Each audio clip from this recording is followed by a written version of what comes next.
طالبان و دولت افغانستان آخرین آمادگی ها برای آغاز مذاکرات بین الافغانی را گرفتند، اما هنوز نشانه از کاهش کشت و خون دیده نمی شود. دو خبر و پترس که روان تکنه امنیتی وضعیت څنګه مدیریت شي؟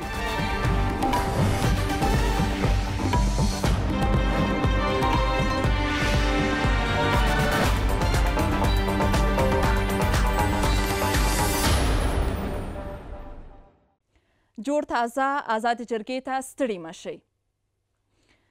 مسعود اندرابی سرپرست وزیر وزارت امور داخلی افغانستان، حاجی دین محمد معاون شورای عالی مصالحه افغانستان، شنکه کاروخیل عضو ولسی جرګې پارلمان افغانستان و ما شازیه حیا در برابر بیش از 50 کمره از اشتراک کننده ها قرار دارم که از دورترین نقاط افغانستان به این استودیوی تاریخی رادیو تلویزیون ملی افغانستان وصل هستند.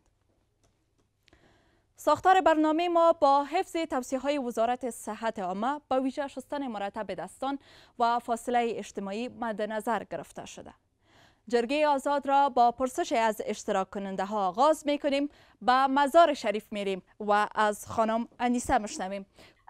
سوالی که من از مهمان صاحبای عزیز دارم در رابطه به ایست که چگونه طالبان در ساحات که تحت اثر حکومت است اینها به عملاتشان ادامه میده، حتی قتل میکنن، کشتار میکنن. دقیقا حامی اینها کیست؟ پلیس در کجاست و پلیس چرا در کار خود عاجز است؟ تشکر بسیار زیاد. وزیر صاحب. بسم الله الرحمن الرحیم و به نستعین نحمده و نصلی علی رسول الکریم. به همه معلوم است که دولت افغانستان بالاخص حکومت فعلی در مراحل مختلف کوشش‌های نهایی خود کردند تا در راستای تأمین امنیت و صلح در افغانستان اقدامات شود و به تأثیر از این اقدامات مذاکرات مختلف و توافق ایالات متحده امریکا با طالبان حاصل شد و جرگه عنعنوی صلح بار اول و بار دوم ایجاد شد و در همه از این موارد درخواست مردم افغانستان صلح بود و درخواست مردم افغانستان دست کشیدن از کشت و خون ملکی ها و مردم افغانستان و از جلوگیری از تخریب مراکز و منابع عامه ما بود و این نیروهای امنیتی هم به خاطر تقویه از این درخواست مردم همیشه حاضر بودند و در مراحل مختلف فیصله هایی که صورت گرفته بود به او لبیک گفتند. اما این طالبان هست که تا امروز که ما شما صحبت میکنیم به این خواست مردم لبیک نگفته و با حملاتشان در سرتاسر افغانستان و با حملات تروریستی و حملات مختلفی که باعث نه تنها تلفات نیروهای شجاع دفاعی و امنیتی میگرده بلکه باعث تلفات مردم ملکی و تخریب شاراها و تمام مراکز عامه میگرده. بنابراین این جنگ از طرف طالبان صورت میگیره و نیروهای امنیتی و دفاعی و پلیس بالاخص آمادگی‌های تام داره. شما در جریان هستین که سال قبل وقتی که مذاکرات امریکا با طالبان بود اونا فکر میکردن که چندین شهر بگیرن و اراضی را بیشتر بگیرن و بتانن که از یک نقطه قوی مصاحبه کنن یا او مذاکرات پیش ببرن. ما نه تنها که او پلان‌های از واره شومی از واره دفع کردیم، هیچ شهر را نتانستن بگیرن بلکه نو ولسوالی را اونا از دست دادن و همین دفعه امسال هم اونا در بخاطر که نتانستن شهرهای کلان و جاهای کلان ضربه بزنن اونا دست به این زدن که چطور مردمای ملکی را، علمای ما را با قتلای هدفمند، با نارامی شاراها اقدامات کنند که در مقابل نیروهای دفاعی و امنیتی توانسته با اتخاذ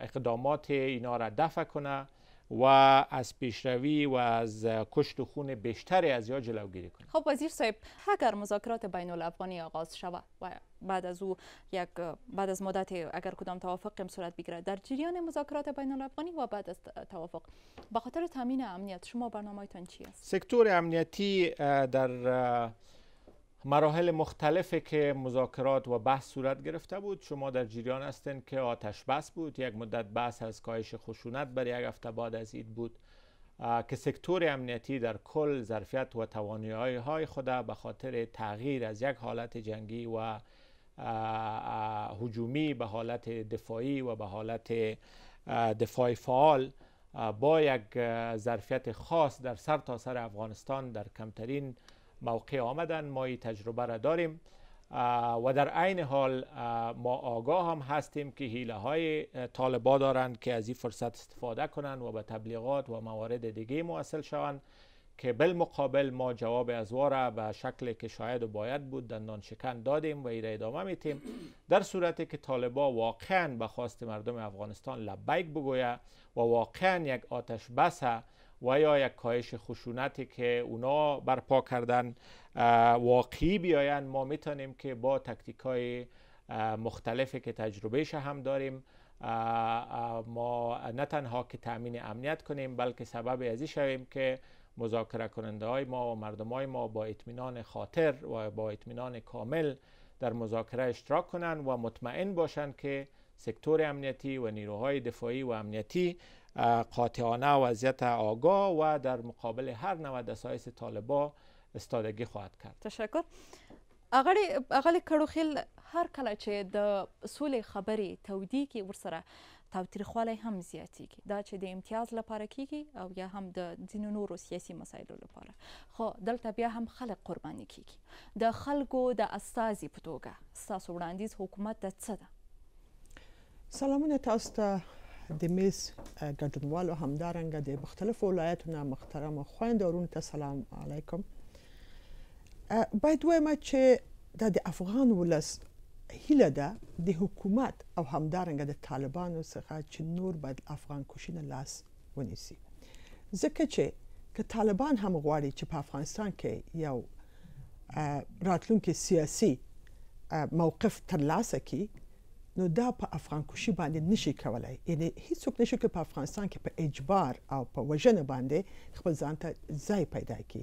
امیدوارم چې دغه یو طلایي فرصت راغلی، همدارنګه افغان حکومت او همدارنګه ولس آماده دی ته ده چې باید بین الافغاني مذاکرات شروع سي. کومه بهانه باندې چې دوی په افغانستان کې جنگ ته دوام ورکړی او خپل جنګیالي دې ته آماده کړي چې دا خپل ځان قرباني کړي. زه فکر کوم چې اوس خو امریکا او دغه ائتلاف کوونکو سره مثلا اوس هوکړه کړې ده او هغوی باندې به نور غرض نه لري. پاتې شوی افغان ولس او د افغانستان پیاوړي اردو، پولیس او امنیتي ارګانونه، زه فکر کوم چې هیڅ نوع توجیه نور نه لري افغان کشي. انتظار لرو چې طالبان په شروع د مذاکرات دوام په مذاکرات همدارنګه روسه هغه باید چې واقعا په واقعي او دایمي اوربان باندې باید هوکړه وکړي، ځکه چې که چیرې دوی دغه جنگ ته دوام ورکړي زما برداشت دا دی چې نور به افغان ولس د سولې پروسه به حمایت نه کړي. هره پروسه چې خلک حمایت نه کړي زه فکر کوم چې هغه ناکامۍ سره مخامخ کېږي. نو انتظار لرو چې طالبان هم دا جرأت وکړي او هر څوک دوی ته مشوره ورکړي نور هغه مشورو ته نه ووایي، خپله د افغانستان لپاره تصمیم ونیسي او واقعا په یو دایمي اوربان باندې فیصله وکړي تر څو پورې د افغان ولس فیصله اغزله لاسته راوړي. ډیره زیاته مننه. حاجی صاحب، به خاطر چندین بار میان دولت افغانستان و طالبان آتش بس برقرار شد، اما فقط به خاطر 3 روز بود. حال نظر شما و پیشنهاد شما چی است که یک مکانیزمی به وجود بیاید تا دوباره اگر آتش بس در بود و میآید امی آتش بس نشکنه؟ بسم الله الرحمن الرحیم. السلام علیکم. موضوع آتش بس یک چیزی است که خاص کل افغان است و افغانی که در جای است و خواستشان است که آتش بس باشه، جنگ نباشه و صلح باشه، یک زندگی آرام داشته باشند. از این که در عید دفعه پیشتر و این دفعه به نام یعنی کمی خشونت ما دیدیم که اگرچه واقعی خرد و ریزی شد در دور پیش، لیکن در حقیقت امور روزایی بود که مردم افغانستان یک سای آرام گرفتن و این بل مردم ای هم شد که یعنی امکان داره، ناممکن نیست که امی آتش بسایی که میشه و ضرورت مردم افغانستان البته برای 30 روز نه، تقاضای مردم از این باشه که دراز باشه و طوری شوه که بالاخره آتش بسی باشه. بعد از اینکه در او تیمای مذاکره ما بشینن، بین خود گپ بزنن و مردم هم اقلا دمی روزایی که مذاکره میشه و دمی روزایی که بالاخره سر یک آتش بس اتفاق میشه و این رو هم میگیم که خاص مردم افغانستان یک آتش بس کوتاه نیست، دراز مدت است دیگه. از این خاطر یعنی فایدش زیاد است و ممکن هم است. از این خاطر ما برش خوشبین هستیم. برگرز خپل و ګډونوالو ته به هرات میریم و از بانو الناز. بانو الناز، سوال مردم با آقای اندرابی میشه. آقای اندرابی اسم خود شما هم فرمودید به اواخر حملات گروه های مخالف از جمله طالبان در شدت پیشرفته که بر علاوه نظامی ها ما هم متاسفانه این حملات از اینا در بر میگیره. چرا نیروهای دولتی در افغانستان با حالت دفاعی باشند؟ چرا با حالت هجومی نباشند؟ شما در طرفدار همروزه سرمایه‌های ملی خود که جوانان ما که در سرگرها هستند دفاع میکنند همروزه از دست میدیم. چرا دولت افغانستان حالت دفاعی برای خود گرفته؟ چرا حالت هجومی نداشته؟ تشکر، سوالتان گرفته شد. خانم الناز تشکر، سوالتان گرفته شد. قابل یادآوری است که رئیس جمهوری افغانستان گفته بودند که نیروهای امنیتی حالا از حالت دفاعی برآمدن. وزیر صاحب هستن، خودشان جواب میدن؟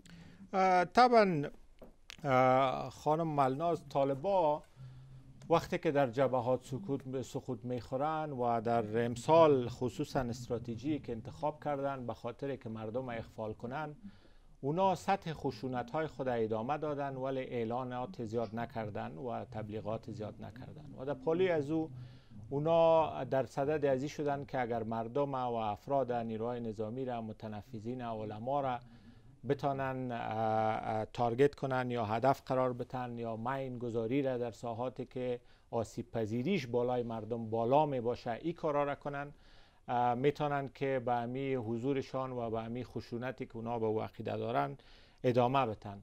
ما قطعا در حالتی هستیم که در هر جایی که طالب به هر فرد افغانستان و یا به هر تأسیسات افغانستان هر نوع آسیبی را موجه بسازه و یا آسیب برسانه، قاطعانه عمل میکنیم و هدایت های مختلف در این موارد وجود داره. ما در حالاتی که طالب بگوید که ما آتش بس میکنم و دیگه مردم کشی را بند میکنم، ما به خاطر که مردم افغانستان خواستی را داره ما هم حالت دفاعی به خود میگیریم که مبادا اونا کدام حیله کنن و آتش بسی نداشته باشن و از پشت کدام یا از مجرای دیگه بالای کدام جای حمله کنن و در صورتی که اونا کاهش خشونت میگن باز ما در حالت تدافعی می باشیم. در صورتی که اونا به جنگایشان که امروز اونا ادامه میتن ما مسئولیت داریم و این کار را عملا انجام میتیم. در نقاط مختلف هر شب طالب میخواد جنگ کنه. در ولایت غور، در ولایت بادغیس، در ولایت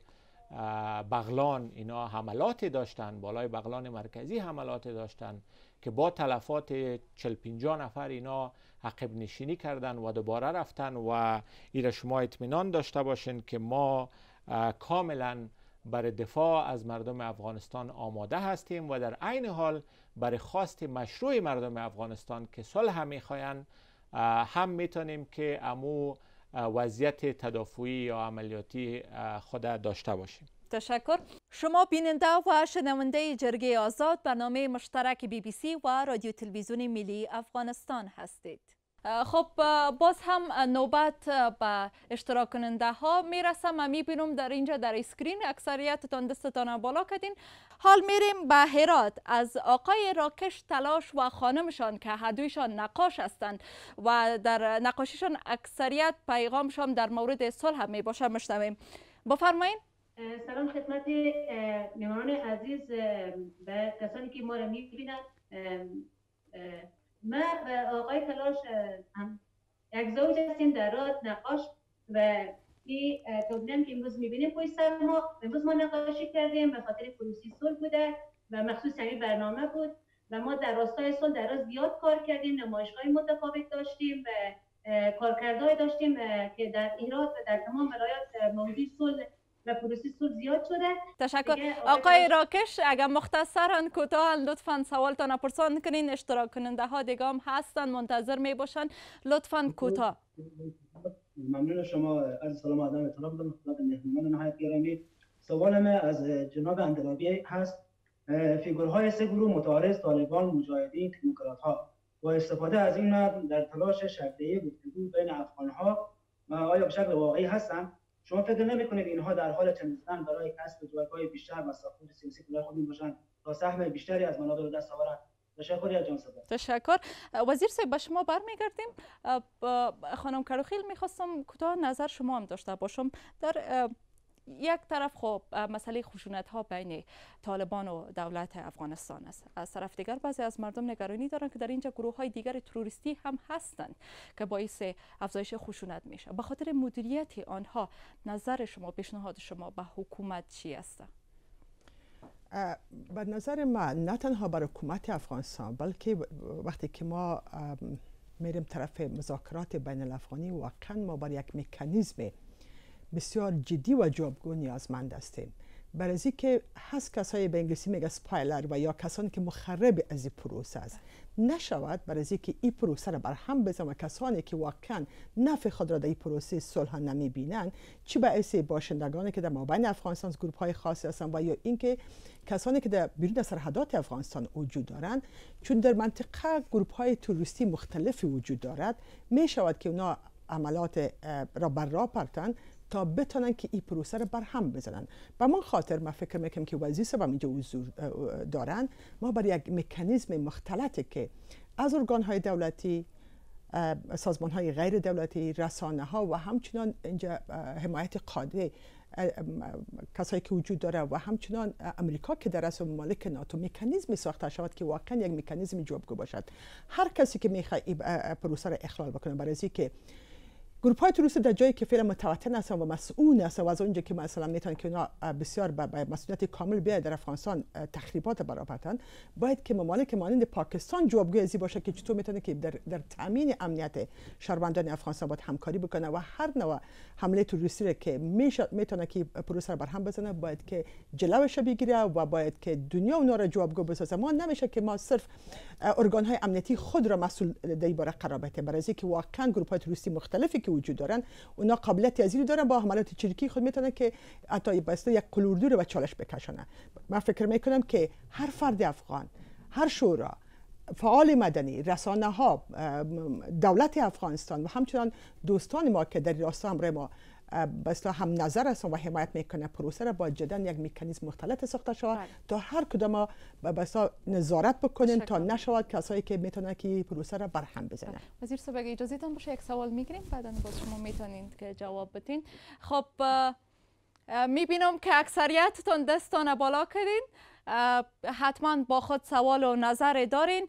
با نیمروز میریم و از خانم فرشته مشتویم که اینا چی سوال دارن.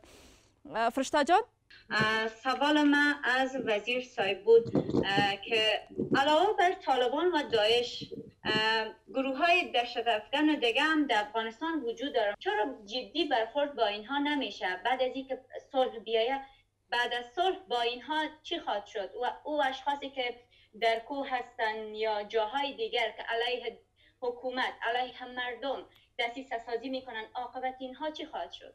خب تشکر.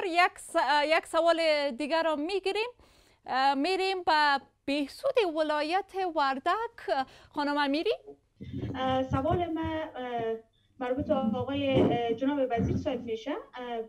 طالبان میگه که ما با حکومت فعلی تسلیم نمیشیم و مذاکره را هم با سیاسیون و جمع افراد حکومتی که از آدرس بین الافغانی از قبول نداریم. آیا بعد از توافق صلح طالب عساکر و اسلحه‌هایشان را به کدام مرجع تسلیم خواهد کردن؟ درست، تشکر بسیار زیاد. وزیر صاحب، در قسمت تامین امنیت و در قسمت ادغام طالبان شما کدام برنامه دارید؟ خب در قسمت در بعد طالب و تروریست های بین‌المللی ما فکر میکنم چتری که زمینه فعالیت، زمینه آشه، زمینه باطه و انتقال و رفت و گشت تروریسم بین‌المللی را در افغانستان زمینهش مهیا ساخته، اونا امی اختشاش و امی شورشی که طالب به وجود آورده ایران انداخته. اگر ورنه اینا هیچ کدامشان به شکل نتورکی البته به شکل نتورکی به شهرها میان حملات تروریستی را میکنن، اما جاها و مراکز از این نقاط است که تحت تسلط طالبا هست. به او اساس نیاز است که طالبا با قاچاق برای مواد مخدر، با تروریسم بین‌المللی که در به حقانی با القاعده اینا تعهد هم کردن، با سایر دیگر گروپ هایی که از زمینه ناامنی که اینا ایجاد کردن استفاده میکنن، قطع رابطه کنن و بعد از او فضا را میتونیم که برای صلح و یا قطع فعالیت از این گروپ ها بیشتر و بیشتر بسازیم. و در عین حال در بحث حاکمیت قانون که خانم فرشته مطرح کردن، موارد زیادی ما داریم که قرارهای سارنوالی بالای از او افراد صادر شده و اونا رفتن به خطوط طالبا، امی مجرمین و امی افراد پیوستن و یا ای که اینا در ساحه از و زیست و بود و باش میکنن. به این اساسی بسیار زیاد مهم است که طالبا در این راستا اقدامات را کنن بر علاوه دیگر موارد را که مطرح کردن. و نفع از این را شما گفتن که افراد داخل و غیره، ما فکر کنم نفع از این را کسایی میبره که طالبا را در قدر وقت تمویل کردن و همچنان امو قاچاقبرا و تروریستایی که میخواین از ممالک خود دیجا آوردن و این ساحه را استفاده کنن تا افغانها فیصله خود کرده در جرگاه های مختلف و فیصله کردن که ما به هر نوع صلح حاضر هستیم و البته صلحی که کمیسیون مذاکرات ما که تعیین میکنیم، خطوط اساسی که ما از او باید یک قدم نمیگذاریم، مطرح شود، مورد بحث قرار بگیره و بعد از او ما بتانیم پیش بریم داشته های 18 ساله خود در نظر گرفته. مورد طالب چی میشه؟ ما فکر میکنم که سکتور امنیتی برای تمام افغان هایی که بخواین وارد سکتور امنیتی شوند پروسیجر داره و پلان داره و در اوجا افراد بک‌گراند شناخته میشه، جرمای شخصی و دیگه مواردی که داشته باشه کلش ارزیابی میشه و میتونه وارد سکتور امنیتی شوه. به همین شکل هر کس میتونه که بیای شامل قانون اساسی افغانستان و دایره حکومت افغانستان شوه و شامل نیروهای امنیتی هم شوه. مکانیزمی که مسلحهای طالب به چی شیوه به چی شکل کار میکنه موضوعی است که مذاکرنده های ما در اون موارد میتونن در وقتش بحث داشته باشن و به فیصله های برسن که باز مورد قبول مردم افغانستان و حکومت باشه. حاجی صاحب زه تاسو ته درګرځم، اجازه مې یو پوښتنه به زه واخلم. همدلته ګورم ګډونوالو لاسونه پورته کړي دي. آقای محمد حسین که نابینا هستند از ولایت بامیان در برنامه با ما هستند، بفرمایید. سلام درست. سوال ما همی است، صلح خدا خوش کرده. وقتی که دوره طالب ما معیوب شدیم از چشم دوره طالبا شدیم. وقتی که در قله های کار رفتیم امید نداشتیم که پس بیایم، بعد از اینکه پس آمدیم یعنی 40 سال شد که جنگ و خشونت است. من از دولت خواهشمندم که جدا عمل کنه در این باره. چرا طالبا در پای صلح حاضر نمیشه؟ او وزیر صاحب پیشگفت گفت که طالبا پاسخ نمیده، طالبا تانست در جرگه آزاد شامل نشده. چرا از چی دلیل حاضر نمیشه؟ دلیلش چیه؟ ملت افغانستان است که کلا صلح خوش داره. ما که یک معیوب هستیم سعی که طفلای مردم مدیم جنگ طالبان رقم شدم، وقت طفلای یتیم شد، زنها بیوه شد، سعی که پیج رادیونی که تو بیدی در 34 ولایت افغانستان میگه کشتار شد. تشکر. چی شد؟ نشد. من از دولت خواهشمندم که جدا باید صلح. تشکر. صلح کلم خوشحال است کل مردم. آقای حسین بسیار زیاد تشکر. تشکر بسیار زیاد. سوالتان گرفته شد. وزیر صاحب به شما برمیگردیم. حاجی صاحب مخکې یوه اندېښنه دا وه که چیرې سوله وسي او طالبان راسي نو په ټولنه کې او یا هم په نظام کې د دوی د یو ځای کېدو کار او دا مسله به څنګه کېږي او مستقیما بیا د محمد حسین غوښتنه دا وه چې ولې دا سوله نه کېږي طالبان ولې د سولې خبرو ته نه چمتو کېږي تاسې چې د مصالحې شورا مرستیال یاستئ نو مستقیما دغه پوښتنې تاسو ته راجع سوه اول خو به دغه محمد حسین پوښتنه ترې مخکې کړو ځکه چې دی وایي چې د افغانستان ولس سره د سترګې ړندې دي او معیوب شوی دی خو دی وایي موږ سوله غواړو د دې مطلب دا دی چې دا د افغانستان د ولس غږ دی د افغانستان د ولس غږ دپاره باید موږ نورې وړې خبرې واړه شیان شخصي موضوعات هغه څه چې لکه زموږ وړې ګټې مربوطې هغه پرېږدو دغه لویې ګټې ته یا دغه لوی مهم ته چې هغه د افغانستان کې روغه جوړه د جنګ بندېدل او دلته د سولې راتلل دي په دې باندې سره کوشش وکړو د هغې کوشش دپاره زموږ د کورنیو چارو وزارت زموږ د دفاع وزارت زموږ دا نور وزارتونه چې هغه د دغه ولس نمایندګان دي دوی د دغه ولس د په اصطلاح دې ولس ورته ویلي زه ته وزیر د داخله اوسېږه ته وزیر دفاع اوسېږه ته دغه اوسېږه نو د دې دپاره ښه خبره دا ده چې دوی هم د دغه ولس د غږ سره ځان برابر کړي دا حکومت هم د دغه ولس د غږ سره ځان برابر کړي ځکه د ولس غوښتنه هم دا ده دا چې مثلا که داسې اوسي چې لکه په ښځو باندې ظلم کېږي دا غلطه خبره ده د هغوی حقوق د هغوی هغه غوښتنې د هغوی مقام هغه باید په دې ځای کې په نظر کې ونیول شي حتی په دې اوس مذاکراتو کې به یو د بحث مهم موضوع همدام وي خو د افغانستان د خلکو دپاره ځکه چې موږ یوازې د افغانستان خلک دا اوس چې دلته په ولس کې یو دا هم درد ګورو خو دغه خلک چې زموږ په دې غرو کې دي دا هم درد ګوري دغه خلک چې زموږ په ولسونو کې په ولسوالیو کې د حکومت دغه نه وتلي دي هغه هم عینا هره ورځ بمبار دی هره ورځ مرګ دی درد دی هره ورځ ځانمرګی دی هره ورځ دغه دي چې دا تکلیف ټول ولس ته رسیږي نو ځکه موږ وایو چې د دغې خبرې دپاره د ټول ولس خلک لاس یو کړو دا حکومت زموږ حکومت دی دا حکومت زموږ دغه د ولس د خلکو غږ اوچت کړي په همدې لاره دې لاړ شي بیا د په خپل منځ کې دا اتفاق هم جوړ کړي بیا د نړیوالو سره هم دا خبره وکړي چې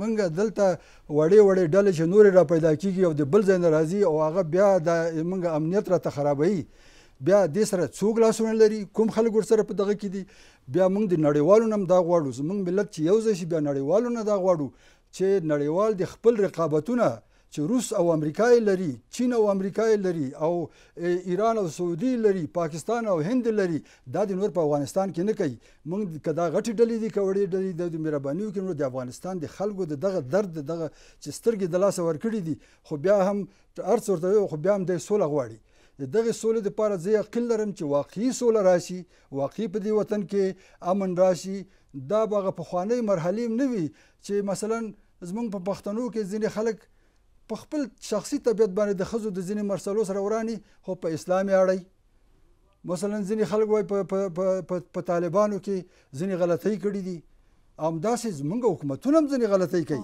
نو په همدې وجه موږ وایو چې زه صرف یوه خبره کوم بخښنه غواړم په 2009 کې زه وزیر د تعلیم او تربیې وم د استاد رباني سره لاړم اندونیزیا ته چې بیرته راتلم یو سټیورډ نه مې پوښتنه وکړه په تیاره کې په داسې وخت کې چې پخوا په بېل حالت کې و دې وخت کې د بالاپوش او د سر باندې دسمال هر څه تړلي وو ما ورته ویلي دغه اوسنی حالت د ښه دی که مخکینی هغې ما ته ویل چې تاسې د خدای جوړ کړي تاسې جنګ مه کوئ موږ به بقرې په سر کړو یعنی په ډېر اوچت اواز باندې دا خبره زه د ځان سره خجالت کړم په دې خبره چې اوداسې ځواب یې ورته راکړ چې هغه پوخ ځواب و زه یقین لرم چې د افغانستان خلک اولویت سوله ده جنگ بندېدل دي بیا د دوی حقوق د ښځو د نورو د ځوانانو دا ورسره په څنګ کې به د دغې مذاکرې د لارې نه دا به راغوښتل کېږي بالاخره بیا به هر یو دپاره حل لاره پیدا کېږي ډېره زیاته مننه حتما تاسې چې پوښتنې لرئ صحیح ده زه هڅه کوم چې تاسو نوبت ورسیږي لطفا په خپل سر مایکونه ماند کوئ دلته بیا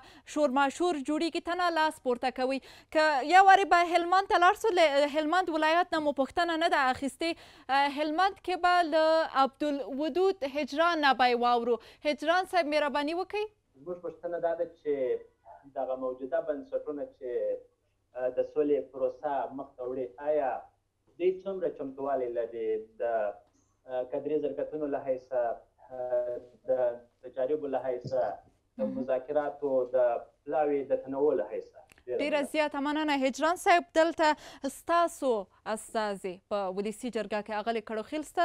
زه به له اغلې کړوخیل نه واورم دوی ته به بهتره معلوموي موجوده بنسټونه د سولې دا بهیر څنګه مدیریت کولی شي او څه باید وکړي.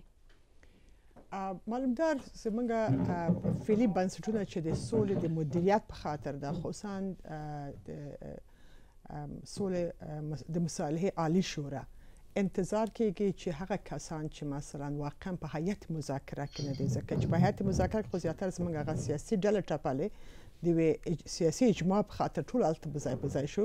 نو امیدوار یو چې په دغه مصالحې شورا کې واقعا د افغانستان ځوانان یو لوی برخه د افغان میرمنې با نفوذ اشخاص همدارنګه هغه کسان چې واقعا له دغه پروسې څخه شاته پاتې شوي شامل شي تر څو پورې واقعا موږ په اصطلاح یو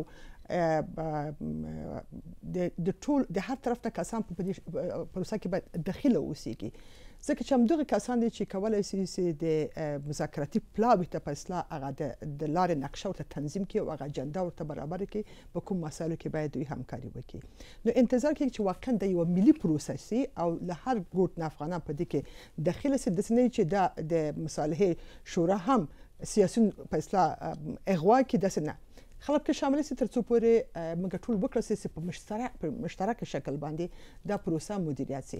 معلوم ده په دې کې د رسنیو رول ډېر اړین ده چې همیشه مثبت خبرې خپرې کړي او همدارنګه معلومات د افغان ولس سره شریک ځکه چې افغانان به هیڅ پټ پاتې نه شي تر څو پورې هر افغان مطمئن نشي چې دوی په حق حقوق باندې هیڅ نوع معامله نه کیږي او دوی د دې پروسې په حامی یا سپورټر پاتې شي. نو انتظار کېږي چې حاجي صاحب هم دلته تشریف لري د مصالحې شورا واقعا د مصالحې شوراوي بیا د سیاسیونو یو دلګۍ جوړ نشي ځکه چې افغان ولس باید په دې پروسه کې داخله شي تر څو پورې د پروسې نه حمایت وکړي.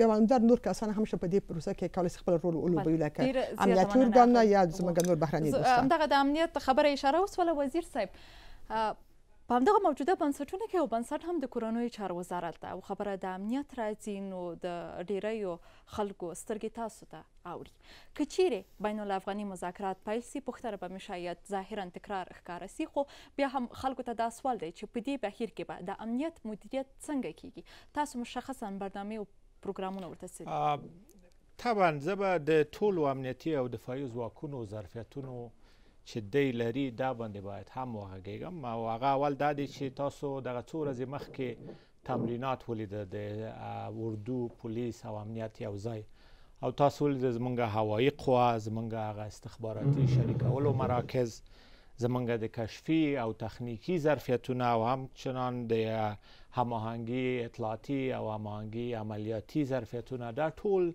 خلکو ته هم داد ورکوي او دا هم ښیي چې د افغانستان امنیتي او دفاعي ځواکونو دا ظرفیت جوړ کړی دی چې دوی وشي کولی د افغانستان د خلکو دفاع وکړي. بالاخص پولیس د تنفیذ قانون او امن عامه په دې 18 کالو کې د ساختارونو نیولې تر پرسونل تر سیستمونه ټول دې باندې مصرف شوی دی کار شوی دی او ډېر یو لوړ ظرفیت سره کولی شي چې د افغانستان خلکو ته امن او تنفیذ قانون وکړي کله چې د افغانستان خلک دغه غوښتنه هغه جنګ ماران ومني او راشي او دې کې زه دا هم ویلی شم چې موږ مثلا تر 4000 ښځینه پولیسان نن پولیس کې کار کوي او همداسې تر 2000 پورې زموږ پلان دی په 4 کالو کې چې دوی تکمیل شي.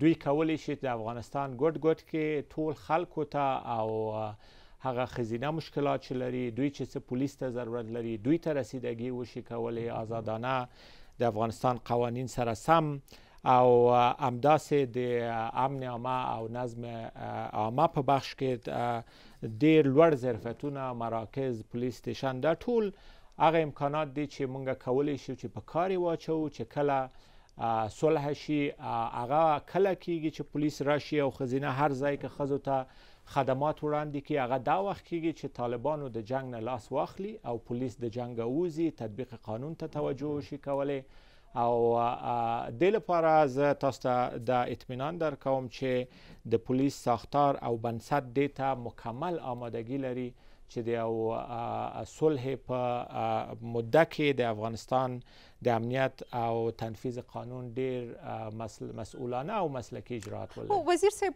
بیا خلکو سره یوه بله پوښتنه دا هم پیدا کیږي که چیرې د سولې هوکړه وسي او طالبان هم بیا دلته راسي بیا به پولیس څه کوي؟ ستاسو طرح او پلان بیا څه ده؟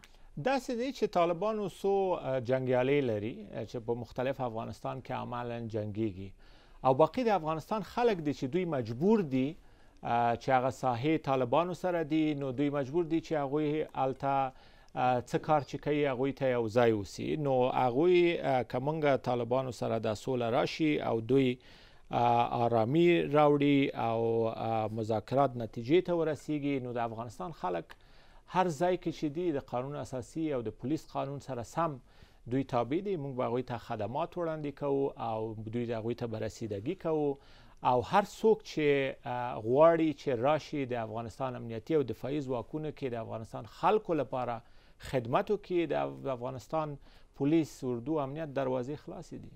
وزیر صاحب یک سوال داشتم. سایز ایشان فرمودن که زنان میتونن در صفوف پلیس و اینا.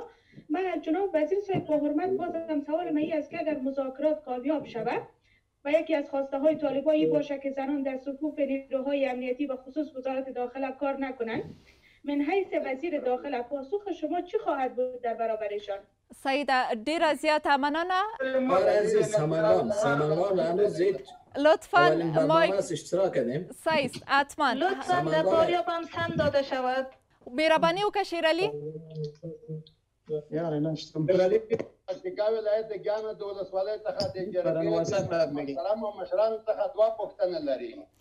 لومړی پوښتنه دا چې په نږدې ورځو کې د دولت د مخالفینو او د دولت د کمیسیون د صلح د کمیسیون د نفرو لخوا د صلح جرګه شروع کیږي، مذاکرات شروع کیږي. آیا د دوی په منځ کې څومره اعتماد موجود دی؟ که چیرې کې اعتماد د دواړو برخو سره موجود نه وي، صلح امکان لري. دویمه پوښتنه د سیمې هیوادو سره د افغانستان حکومت د دوی په ګټه چې په افغانستان کې صلح راځي مخکې خبرې کړې که نه، لکه پاکستان، ایران، روس یا داسې نور هیوادونه؟ ډیره زیاته مننه. یو بله پوښتنه اخلو دغه به سمنگان میریم. آقای مبارز که از سمنگان. سوالم از جناب حاجی صاحب الدین محمد این است که آیا حکومت افغانستان درباره صلح یک تعریف واضح دارد یا خیر؟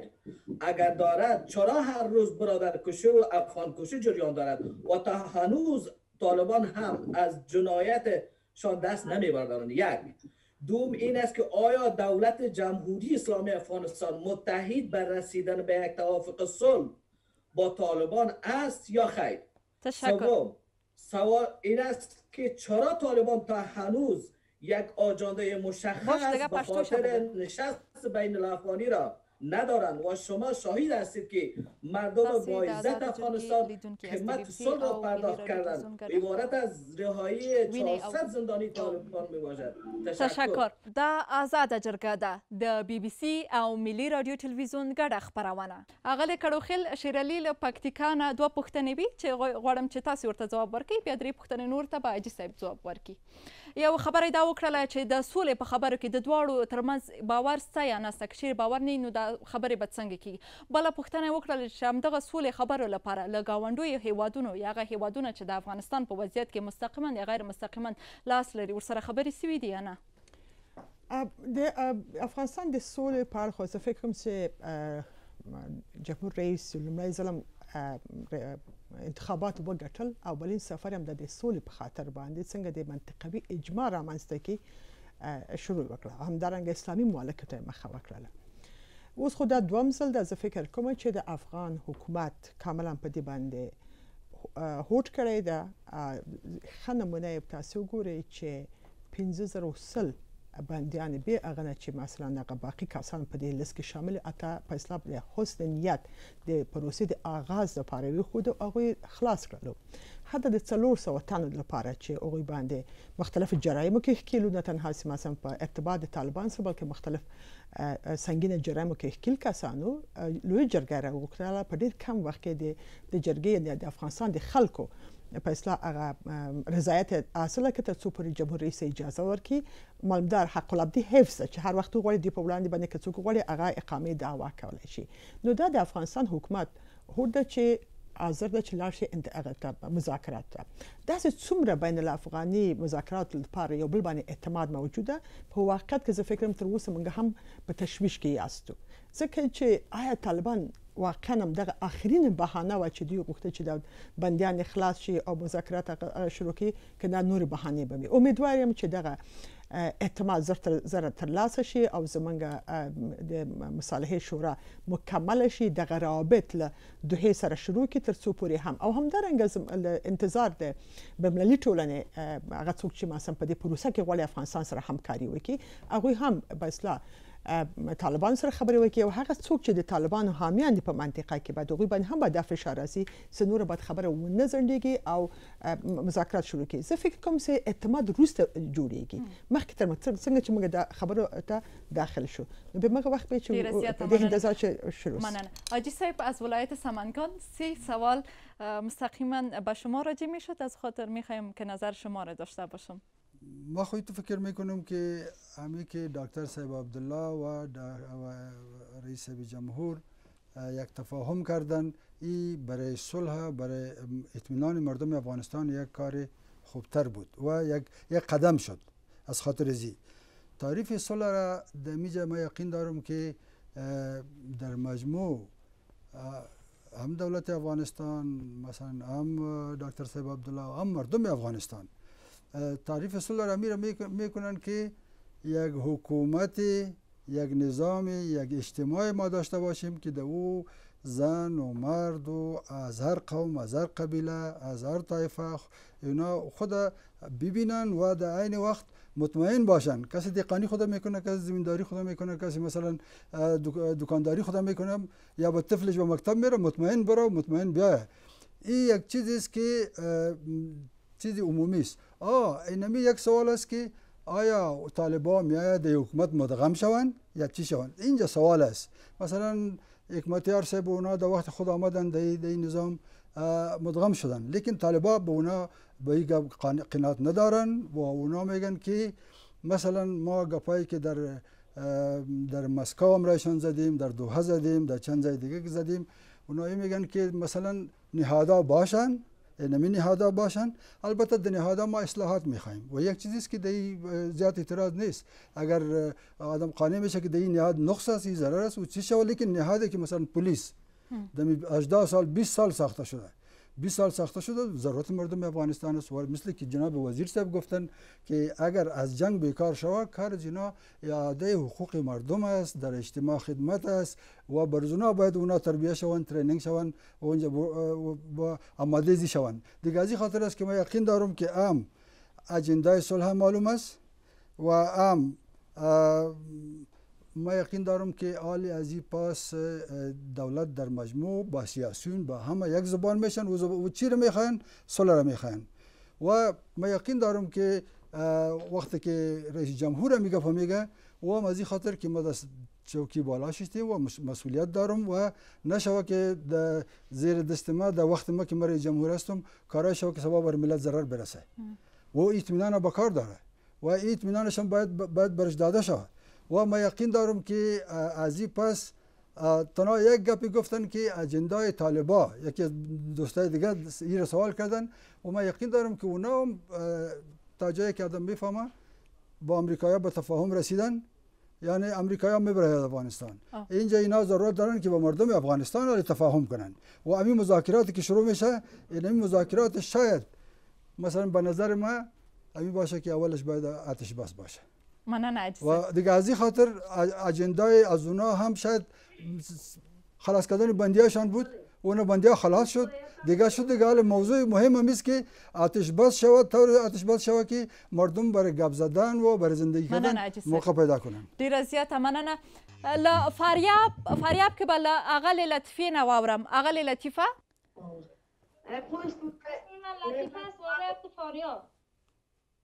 سوال من است که آیا دولت افغانستان کدام قدم که از خاطر آوردن صلح برداشته یا نه؟ سوال دومم این است که رها شدن زندانیان کدام چی دارد؟ تغییرات آوردن صلح دارد یا نه؟ تشکر. آیا توافقنامه امضا شود؟ خانم ها هم در دوایر دولتی هم گرفته میتونن یا نه؟ تشکر. زنده باشین. بدخشان تا زو عایشه رحمانی نم آورو. عایشه سلام به همه. به نام یاد خدا. سوال من است که اگر امریکا و طالبان و یک توافقنامه صلح دست یابند، جنگ در افغانستان پایان مییابد؟ تشکر. اغل نسرین وس تاسې مهرباني وکړئ مایک دې روښانه که. سلامونه نیکې هیلې. زما پوښتنه دا ده چې افغانان ډېر سخت لیوال دي. نه پوهېږم چې سوله ولې علت چې دی موږ ته دا تشویش پیدا شوی چې ایا دا سوله افغانان نه غواړي، نه دولت نه غواړي، طالبان نه غواړي او کوم بل یمګړی شیطان په دې کې ځای لري. دا څه خبره ده چې تاسو ته خپله ښه پته لګېږي چې افغانستان کې کونډې رنډې یتیمان بېوزله کسان معیوبین او داسې نور ډېر غمځپلي خلک په دې کې شته. سولې ته ډېر لیوال دي. ولې د سوله منځته نه راځي؟ ولې یوه ورځ نمبر ته ځي؟ ډیره زیاته مننه. څو پوښتنې مو واخیستې، اوس اجازه راکړئ چې زموږ میلمانه ورته ځواب ورکړي. وزیر صاحب در دو سوال براجع شدن. یکی که اگر صلح شود و طالبان بیایند آیا خانم‌ها باز میتونند که در نظام کار کنند؟ و زهره مستقیما سوال کرد که شما گفتین که در صفوف پلیس خانم‌ها هم هستند، اگر طالبان حاضر نشند به فعالیت اونها باز چی؟ موضوعی را که مردم افغانستان در جرگه عنعنوی در هر دو جرگه مطرح کردند و دولت افغانستان و ما من حیث یک منصوب نظامی ما در 18 سال گذشته زحماتی که کشیدیم، دموکراسی و مردم سالی را که ایجاد کردیم و نیروهای امنیتی قربانیایی را که به خاطر دفاع از دموکراسی و مردم سالاری و از افغانستان امروز کردن، همه به خاطر ارزش‌هایی است که ما به خود تعیین کردیم و حکومت افغانستان تعیین کرده و جرگه ها به ما تعیین کرده، خصوصا در جرگه اخیر. در یکی از او ارزش ها حقوق زنها است و دفاع از حقوق زنها است و مشارکت زنها در عرصه های مختلف به خاطر رسیدگی به 49 الی 50% خانمایی که در وطن زندگی میکنن و یکی از او خدمات امنیتی هست. خانم ها در جامعه مواجه با جرایم، با مشکلات، با موارد مختلف میشن که نیازمند رسیدگی توسط سکتور امنیتی داره و به خاطر از اینکه پلیس بتونه به اونا رسیدگی کنه نیازمند به کارمندای خانم دارن که من مطمئن هستم که ارزش ما قاطعانه ازش دفاع صورت میگیره و من حیث یک اصل در راستای تامین امنیت و عدالت و حاکمیت قانون هست و از این انشالله ما نمیگذاریم و شما مطمئن باشید. مننه. حاجي صاحب بله پوښتنه دا وه چې د که چیرې هوکړه وسي په قطر کې د افغان حکومت او طالبان ترمنځ دا به واقعا سوله راولي یا نه؟ دا ډېر ښه سوال دی ځکه چې دا بلکې په حقیقت کې د افغانانو اعتراض هم دی چې ولې یوازې طالبان او یوازې امریکا خبرې کوي.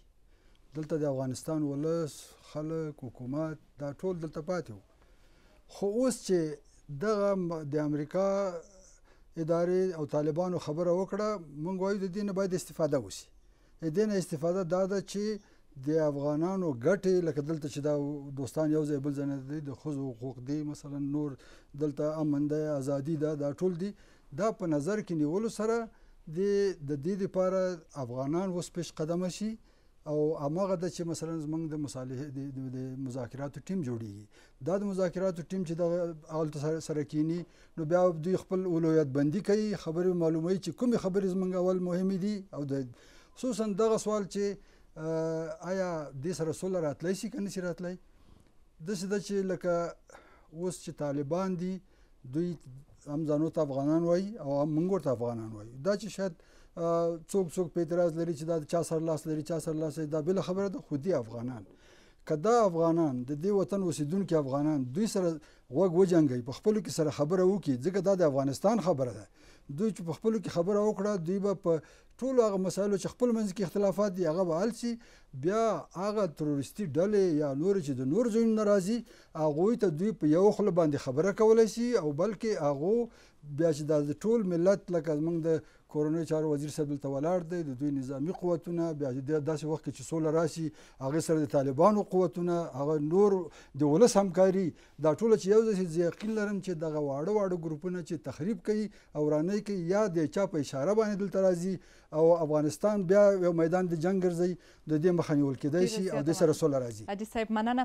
اغلی کړوخیل په لنډ ډول که چیرې تاسې خپل نظر راکړئ، خو د ښځو اندېښنې دي چې په دې خبرو کې به د دوی حقونه څنګه کېږي، او په دې وروستیو کې د پارلمان لخوا یو لیک د امریکا کانګرس ته هم تاسو لیږلی ده، او په آخر کې نسرین له خوست نه یو پوښتنه وکړله چې نن او سبا د سولې خبرې کېږي خو دا سوله نه راځي. آیا په منځ کې کوم درېمګړی شیطان شته که څنګه؟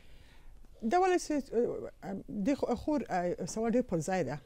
زه مطمئن یم چې داسې کړۍ شته چې هغوی اول خپل ګټ په جنګ کینی، دوم خصوصا هغه ممالک چې تر اوسه پورې دوی مطمئن نه دي چې په سولې پر راتګ باندې دوی هغه غوښتنې ترلاسه کیږي که نه، نو باید د هغوی هغه نگرانیان باید رفع شي تر څو پورې دغه تخریبات چې دي کوي یا مثلا غلط مشورې ورکوي یا ځانډوي دا به لرې کیږي. نماندار یو دغه دلیل همدا ده چې د پروسه نه ده شروع شوې.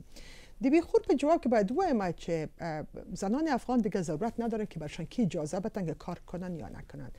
نیمه نفوس مملکت زن است و این حق بشری انسانی و شریعه اسلامیش است که بتونه که زنها کار بکنن. نمیشن که مردا سلیقه افغان بودن خود را بالای زنها تحمیل بکنن و مانع کار زنها در ادارات شود.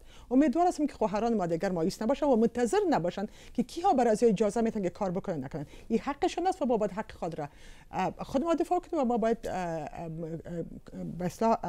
داشته باشیم این حقوق. ما باید میخوام که با صراحت بگم اگر 50% نفوس افغانستان اگر پروسه صلح را حمایت نکنه اصلا صلح به وجود نمیاد و ما نمیتونیم که صلح از روی دیکتاتوری بالای زنان تحمیل کنیم و با زود شکنین خواهد بود.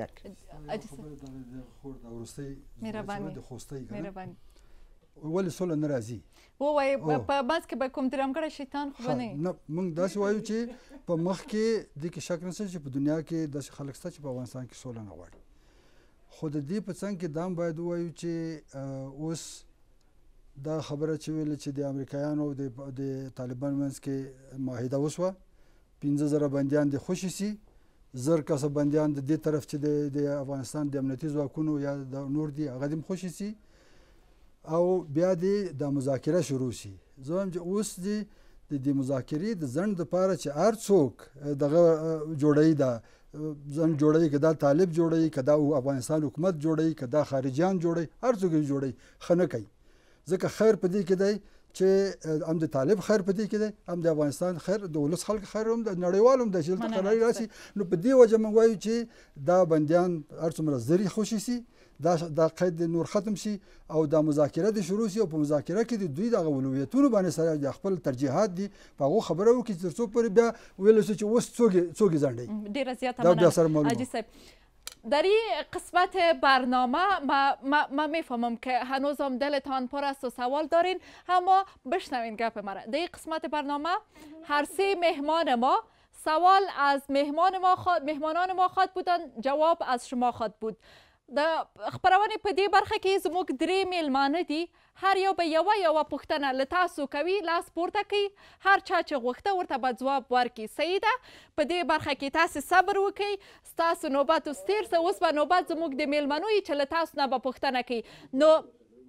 نو مایکونه معاف کړئ، واورئ چې دغه میلمانه چې ستاسو استازي دي له تاسو نه، له افغان ولس نه څه غواړي او څه پوښتنه لري. وزیر صاحب تاسې مهرباني وکړئ یوه پوښتنه. ټولو نه که نه یو نه ټولو نه خب بیا ډیر وقت نیست. نه نفر انتخاب کنم یا شما میتونین که انتخاب کنین و سوالتان ازش بپرسید. خب از مولایی صاحب شیخ فضل مولایی صاحب یک چیزی که ما باید سر از او قائم باشیم در اینمی موارد از نظر خودت در امی ارزش هایی که ما داریم طبعا با کل از او ما استاده هستیم، اما نظر خودت در او مورد میخواست. مولای صاحب شنیدین سوال وزیر صاحبه؟ بله صاحب. مهربانی. بسم الله الرحمن الرحیم. بله صاحب، جناب وزیر صاحب باید که ما سوال میکنیم و شما لطف کردین سوال نمودین. گپ مهم در صلح امیست که در افغانستان گروه های درگیر که همه افغانی هستند هدف صلح را به اونها پیشنهاد شود و موضوعی که بسیار مهم است اسلام بودن و افغان بودن و هموطن بودن است و دفاع از ارزش‌های اسلامی، دفاع از مردم مظلوم افغانستان. این موضوع مهم به نظر من است که انشالله در این رابطه همه گروه درگیر با حکومت صاحب اقتدار یکجا شده صلح به میان خواهد. تشکر. زنده باشین. حاجي صاحب استاد مهرباني وکړئ زموږ له ګډونوال نه کومه پوښتنه لرئ؟ زه به دغه سمنګاني ورور نه پوښتنه وکړم چې د سولې دپاره یا د اوسني وضعیت دپاره د موږ د سمنګانو خلک یا د ولس خلک دوی څه مسئولیت لري؟ آقای مبارز اگر شنیدین حاجی صاحب دین محمد از شما پرسان کردن، میگه به خاطر از اینکه پیشرفت در پروسه صلح شوه و یا افغانستان به صلح برسه شما مردم سمنگانی چی قدم میتارین؟ مایکتان روشن کنین، مایکتان خاموش است. همونجا دکمه را کلیک کرده مایک روشن میشه.